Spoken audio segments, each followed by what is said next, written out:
TV-uutista päivää. Minä olen Veksi.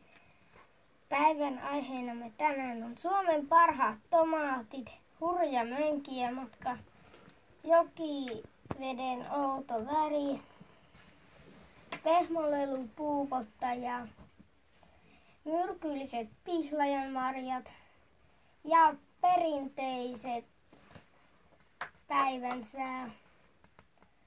Lähdetään liikkeelle jokivedet oudosta väristä.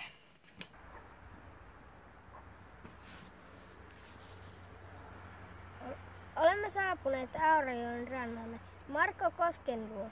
Marko on Suomen tunnetun vesitutkija. No niin, Marko, kerro tapahtuneesta.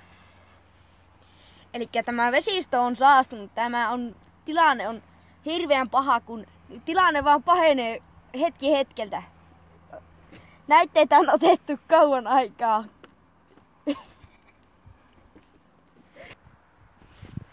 Tilanne on oikeasti paha. Otan teille tästä elävän todisteen.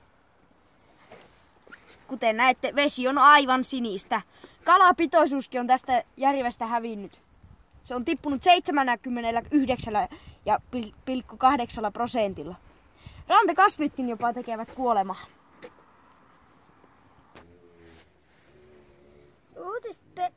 Toimittajamme seuraa tilannetta.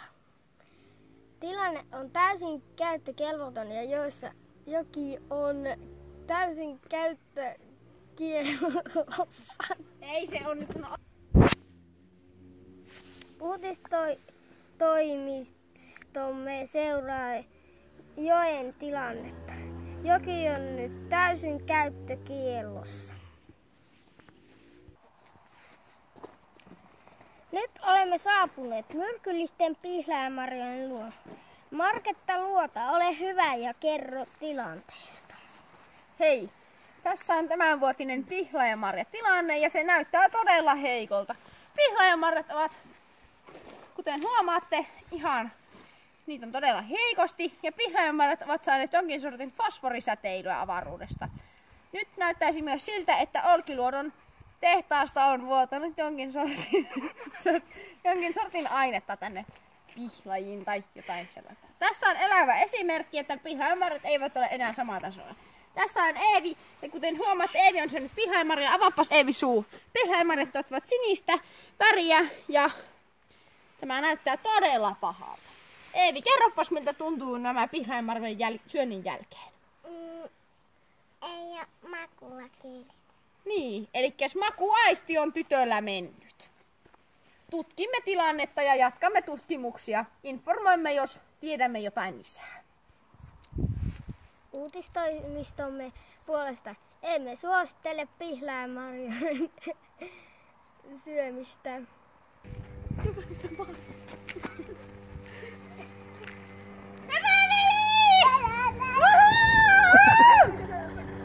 Sieltä se tulee! Hienoa!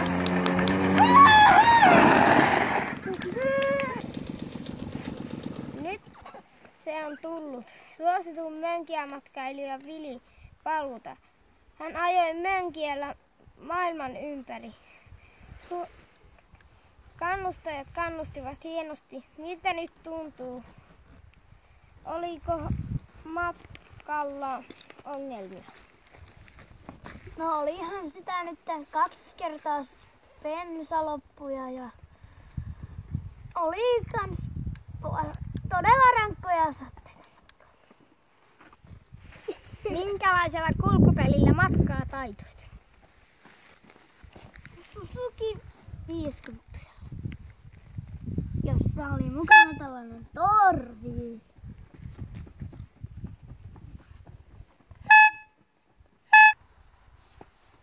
Mistä kaukaa te olette tulleet? Oletteko seuranneet Vilin matkaa netistä? Minä olen alkuperään Helsingistä, mutta olen muuttanut Tukholmaan perheeni kanssa ja olen seurannut netistä lähetystä joka viikko. Minä olen Turusta. Minä olen Vilin suurin fani. Minä seuraan matkaa joka päivä. Minä olen Eevi. Eevi. Mäkin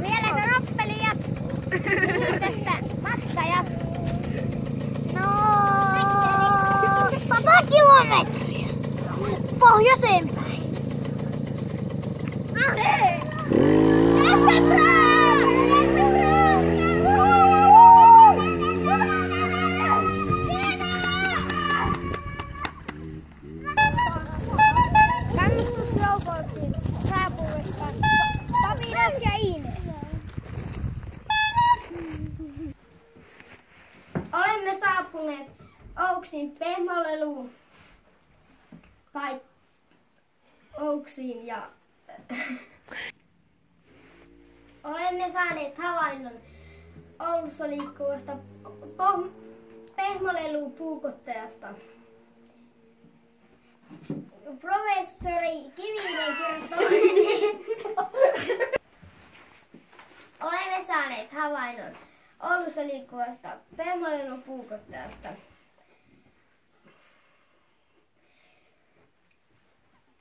Poliisi Kivinen kertoo lisää. Olemme todella tiukalla linjalla tämän pehmolelupuukottajan kanssa. Hän aiheuttaa poliisilaitoksella hirveästi...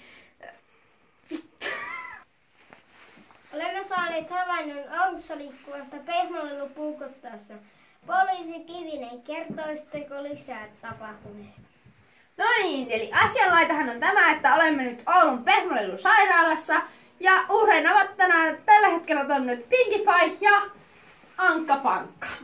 Tilanne on hyvin kriittinen ja tutkimme tilannetta parhaillamme. Kaikki havainnot alamme vastaan ja tässä tämä tilanne alkaa pikkuhiljaa selkeytyä.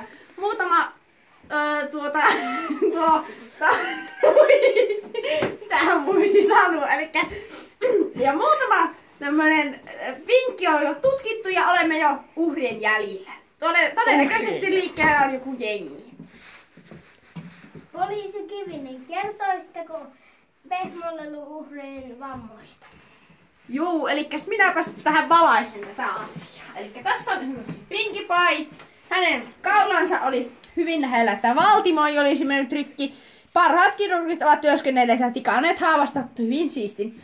Mutta harmiksemme Pinkie Pien silmä ei säästynyt ja hän on nyt aika rajussa tilanteessa.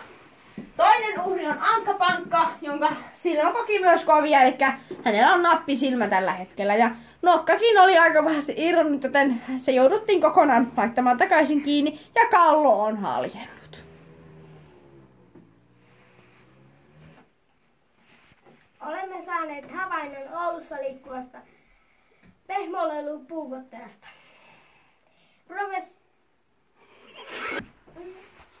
Olemme saaneet havainnon Oulussa liikkuvasta pehmolelupuukottajasta.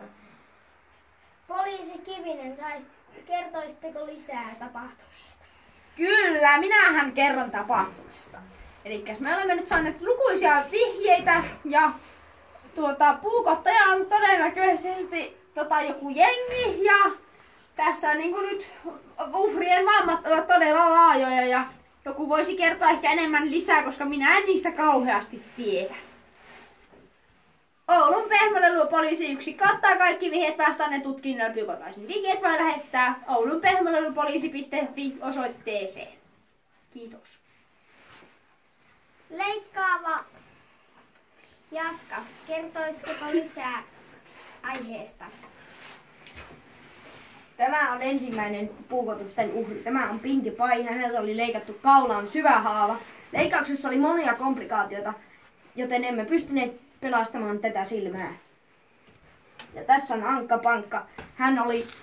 Häneltä oli kallo leikattu kahtia ja häneltäkään silmää emme pystyneet pelastamaan, joten hänellä on tällä hetkellä nappisilmä.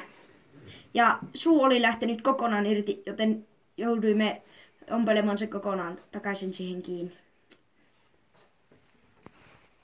Uutistoimistomme toivottaa nopeaa paranemista uhreille ja toivottavasti tekijä saadaan kiinni. Tässä on Matias, joka on voittanut maailmanlaatuisen ravintolakilpailun. Hänellä on maailman parhaimmat tomaatit ja ei muuta kuin onnea. Kiitos tästä isosta palkinnosta, joka annoitte. Nämä on käsitelty hyvin. Näihin on kasteltu joka päivä 2 litraa vettä joka ikisen kasviin päivittäin. Nämä tomaatit ovat rakkaudella kasvatetut ja teemme yhteistyötä kotipizzan kanssa. Laitamme vielä kotia tuliaiseksi yhden tällaisen. Tervetuloa takaisin studioon ja lopuksi päivän sää. Luvassa on tulossa syysmyrsky ehkä jopa. Ja nyt tulee rankka sadetta. Minä kiitän. Hyvät illan jatkot.